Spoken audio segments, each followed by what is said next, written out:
program-program di Kementerian Komunikasi dan Digital, diantaranya terkait dengan dukungan kami untuk transformasi digital dan juga e-government. Sebagaimana kita tahu, Presiden sangat concern dengan digitalisasi. Presiden ingin layanan-layanan publik dilakukan secara transparan melalui digitalisasi. Jadi kurang lebih tadi arahan-arahan untuk hal-hal tersebut dan juga program-program lainnya yang ada di Kementerian Komdiki.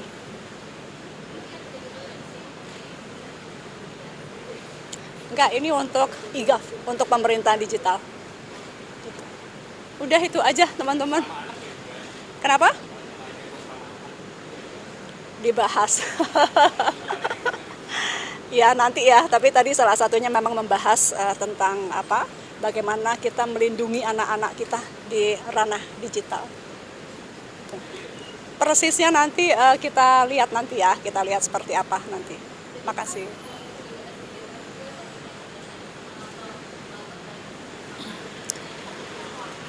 Iya. Ini jadinya bocoran dulu.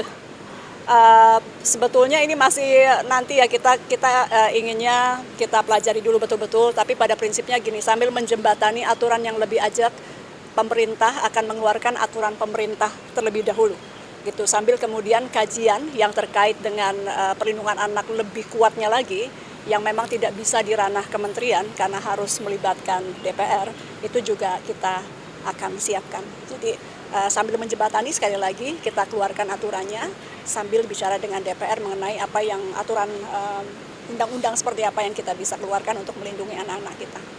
Itu mungkin Presiden kalau terkait anak-anak memang sangat atentif. Tadi beliau sampaikan lanjutkan, dipelajari dan agar bisa dilaksanakan, beliau amat mendukung bagaimana pelindungan anak ini bisa dilakukan ke depan di ranah digital kita.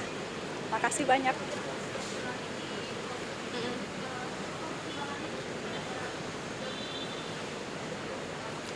Tadi saya udah cerita ya, jadi gini, dalam satu kementerian perlu banyak perspektif.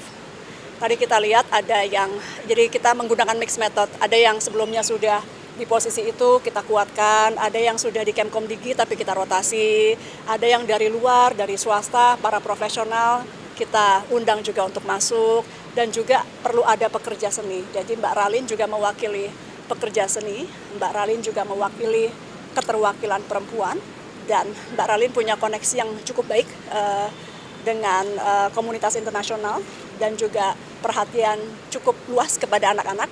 Karena itu kami berikan tugas tadi untuk kemitraan global, internasional, dan juga untuk edukasi mengenai digital. Jadi itu, supaya menterinya kan nggak harus setiap hari keliling edukasi digital. Mbak, masih terkait yang melanjutkan, tadi kan Mbak juga sempat melantik Rudi Susanto ya Mbak ya, di bidang strategi komunikasi strategis ya. Ini Rudi Susanto ini Rudi Palinka juga bukan? Dikonfirmasi Mbak?